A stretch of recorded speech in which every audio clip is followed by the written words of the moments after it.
Hello les filles, je suis hyper contente de vous retrouver aujourd'hui dans cette nouvelle vidéo pour vous faire une petite revue crash test sur la nouvelle palette de Too Faced. Donc en fait j'ai été hier à Sephora, chez Sephora avec ma soeur, et on a vu qu'ils avaient mis en vente la Natural Lust de chez Too Faced. Voici, donc j'ai craqué évidemment quand je l'ai vue, j'ai dit oh là là il faut trop que je la prenne. Elle coûte donc 59 € et je vais vous montrer du coup le packaging. Voilà, donc comment elle se présente, donc elle est juste sublime. Donc niveau matière elle est pas du tout pareille que la première, parce que la première au niveau des écritures que vous avez là, elle était plutôt en velours en fait. Et là c'est pas du tout le cas, ils ont mis un packaging donc tout simple, mais elle est juste sublime. Pour que vous voyez un peu les couleurs, hop comme ça j'enlève le miroir. Voilà, donc moi aujourd'hui je vais vous faire un petit make-up pour tester un peu la pigmentation. Moi la vendeuse m'a dit que la pigmentation était beaucoup mieux que la première, donc à voir. Du coup je vais utiliser des fards mat et un fard irisé pour qu'on puisse faire la différence. Donc je pense que je vais surtout utiliser donc les bordeaux qui sont ici, et en irisé j'aimerais bien essayer le On Fire qui est juste ici, que je trouve vraiment super beau. En tout premier je vais utiliser une base à paupières, comme ça le fard tiendra mieux sur les yeux. Je vais utiliser la Shadow Insurance de Too Faced, toujours Too Faced moi de toute façon, mais j'aimerais bien la changer par la suite. Donc si vous avez une base à paupières à me conseiller, n'hésitez pas à me le mettre en commentaire, comme ça je verrai laquelle je peux prendre et changer un petit peu de marque. Je l'applique toujours au doigt moi la base à paupières.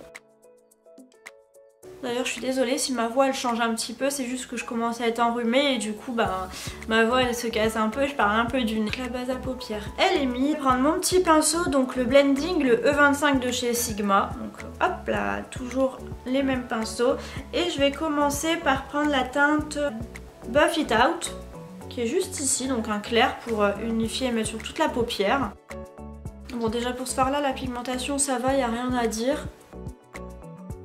Une fois que ça c'est fait, je prends le pinceau mélangeur de Your Cosmetics, donc c'est parce qu'il a vraiment un bout rond et c'est vraiment super pratique à appliquer dans le creux de la paupière.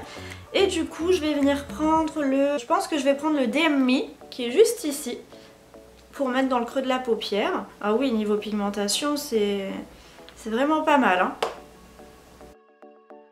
J'espère que vous voyez bien, mais vous voyez déjà un passage, on a déjà beaucoup de matière sur la paupière, donc c'est top. Je vais faire de même sur l'autre. Une fois cette couleur appliquée, je vais utiliser mon pinceau estompeur, donc je sais plus, je crois que c'est le 223, mais on voit plus trop le chiffre, donc et je vais quand même venir mélanger un peu le fard pour l'estomper un petit peu. Donc oui, je vous ai pas dit, mais j'ai déjà fait mon teint. Comme c'est que les fards à paupières, j'ai dit que j'allais faire mon teint. De toute façon, vous avez déjà vu comment ça je procède et c'est toujours la même chose. Je reprends mon pinceau mélangeur de chez Your Cosmetics et je vais prendre une couleur un peu plus foncée. Et là, je vais prendre la Spank Me qui est juste ici, donc vous le voyez là. Et je vais continuer à le mettre dans le creux de la paupière. Très jolie en tout cas cette couleur. Par contre, ce qui est un peu dommage, c'est que comme la première, elle fait mal aux mains quand on la tient. Je trouve qu'elle fait un peu mal aux doigts, elle est un peu lourde. Je reviens réestomper. Pour continuer, je vais prendre le 235 de chez Zoeva, le Contour Shader. Comme ceci, donc c'est bien parce qu'il est un peu biseauté. Pour aller dans le creux, ça ira super bien. Et du coup, je vais prendre la teinte, le Hot to Trot, qui est juste ici, donc c'est un beau bordeaux. Honnêtement, au niveau de pigmentation, elle est dingue.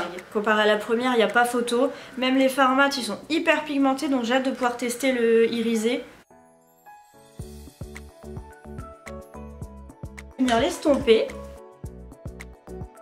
Pour appliquer le fard irisé, je vais prendre le 234, le Smoky Shader de chez Zoeva toujours. Je vais prendre ma brume fixante de chez MAC pour un peu intensifier la couleur sur mon pinceau.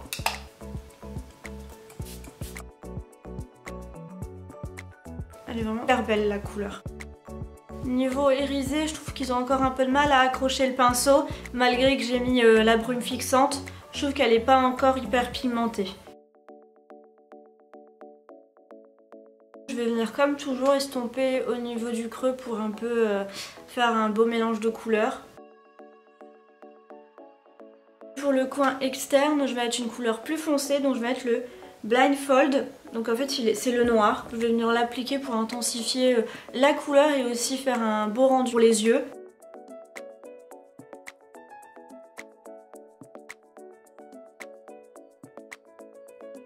Pour estomper, c'est toujours en mouvement circulaire. Je vais m'attaquer au ras de cils inférieur. Je vais prendre le 317, le Wing Liner, donc j'ai chez Zoeva. Couleur Spank Me, donc celle que j'ai mis dans le creux de la paupière. Je vais revenir prendre le On Fire que j'ai mis sur la paupière mobile, juste ici.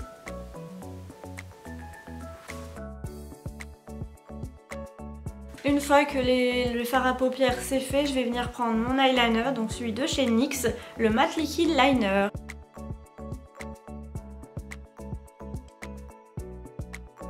On a toujours une pression de folie quand on met le liner parce qu'une fois que le fard à paupières il est mis, si on rate le liner c'est foutu.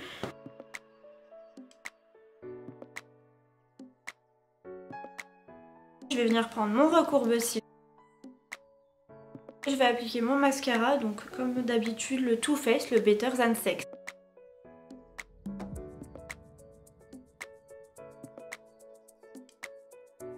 Moi j'utilise toujours deux mascaras, donc là je reviens appliquer par-dessus le mascara Avril. Donc il est super et en plus il est bio, donc franchement rien à dire. Là, il fait des cils de folie. Et en plus je crois qu'il coûte que 7 € et quelques.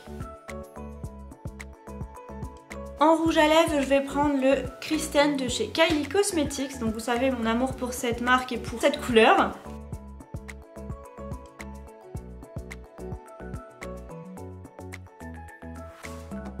Je sais pas ce que vous en pensez, mais moi je trouve que le contraste avec les yeux et le rouge à lèvres ça rend trop bien. Pour vous faire un compte rendu global et mon avis sincère sur cette palette, donc déjà le packaging, moi je suis tombée amoureuse, littéralement, dès que je l'ai vue j'ai dit oh my god elle est trop belle. Après niveau pigmentation, les fards mat, j'ai failli faire tomber la palette. Les fards mat, ils sont super, rien à dire, la pigmentation elle est top. Je vais essayer de vous faire un petit swatch d'ailleurs.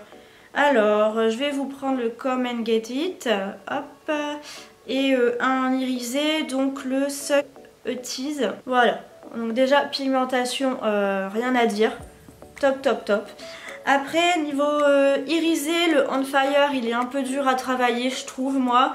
Vous avez vu que j'ai mis la brume fixante de chez MAC. Donc avec ça ça va, niveau pigmentation ça va. Mais sans la brume etc je me demande vraiment ce qu'elle peut donner. Moi je regrette pas du tout de l'avoir prise. Si elle vous intéresse, si elle vous plaît, foncez parce que elle vaut vraiment le coup. Donc comme je vous disais, elle est au prix de 59 €. Je crois pas qu'elles sont encore disponibles sur le site Sephora, mais allez voir toujours en magasin. Donc moi je l'ai trouvée à Euralille, s'il y a des filles de Lille par ici. J'espère vraiment que cette vidéo vous aura plu. Moi j'ai adoré vous faire ce petit crash test sur cette palette. Je pense que pas beaucoup ne l'ont pour l'instant. Donc si ça vous a plu, n'hésitez pas comme d'habitude à me mettre un petit commentaire et petit pouce et à vous abonner à ma chaîne. Moi je vous fais d'énormes bisous et je vous dis à très bientôt. Bisous. Mouah.